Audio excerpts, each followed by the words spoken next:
Fuck, jeg kommer sgu da for sent.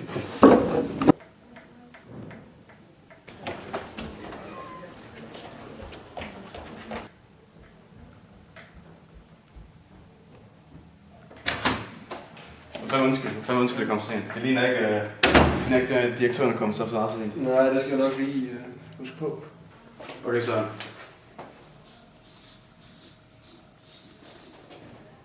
Polen. Jamen, hvad for nogle tanker har du gjort dig, hvis vi skal ind på det polske marked? Altså umiddelbart, der har jeg tænkt mig, at vi skal anskaffe en salgsagent. En, der har forstand allerede på det polske marked, fordi vi må indse, at de skulle ikke ligesom os. Udover det, så mener vi, at vi skal bruge enten en hurtig skimming, masser af promotion osv., så de kan kende vores produkt. Men den har sådan en lille ulempe, der hedder, at det bliver dyrt. Ellers så skal vi tage den langsomme penetration. Jamen, hvorfor skulle vi så bruge den frem for den anden? Vi kan bruge den, fordi at den forhold til den hurtige skimming, så er den meget mindre dyr. Vi skal ikke promovere så meget, men vores produkter kommer så langsomt ind på markedet og får ikke lige så højt et afkast, som vi gør med høj skimming. Jamen det er jo ligesom af i EU, ikke også? Så er der jo ligesom ikke nogen med det her 12, og så er der ikke den her prisskalering med det samme jo. Og så fordi vi skal ligesom benytte os af de her mellemhandlere, det er jo så ligesom der, den der prisskalering kommer ind, men det er jo selvfølgelig også det eneste.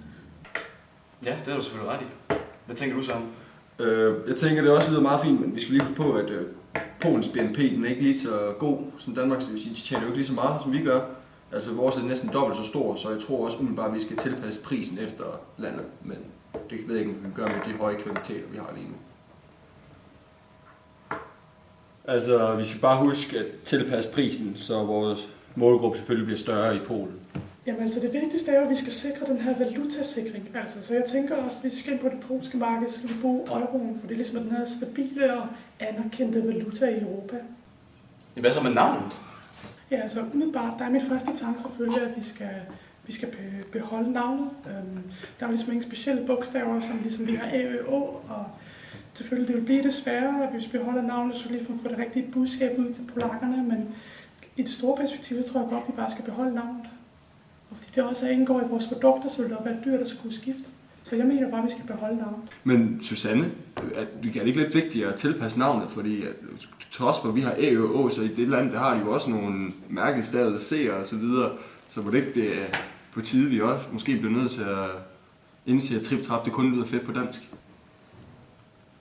Og der må jeg være enig med Susanne. Jeg tror bare, vi skal beholde navnet, fordi det er simpelthen for dyrt, og så bare håbe på, at det virker. Bare Polen, de bare dækker navnet. Altså, jamen Susanne, hvad gør vi med produktstrategien nu, hvor vi primært sælger udendørs havemøbler?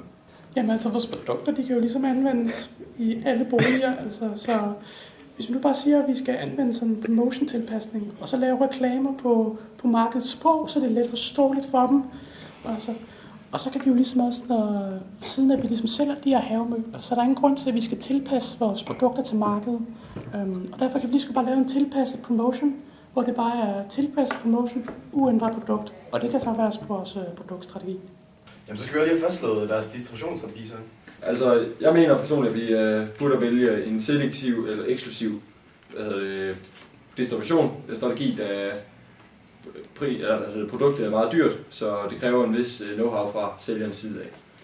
Derudover så mener jeg, så skal vi bruge en direkte eksport i form af en handelsimportør. Vi skal så afsætte vores produkter til den her handelsimportør, der gør, og så vil han stå for markedsføringen, og fordi at han har den her forståelse for markedet. Men det vil så gå imod vores idéer om reklamer, fordi det er ham, der kommer til at styre det. Derudover, så vi kan også benytte os af en salgsagent selvfølgelig.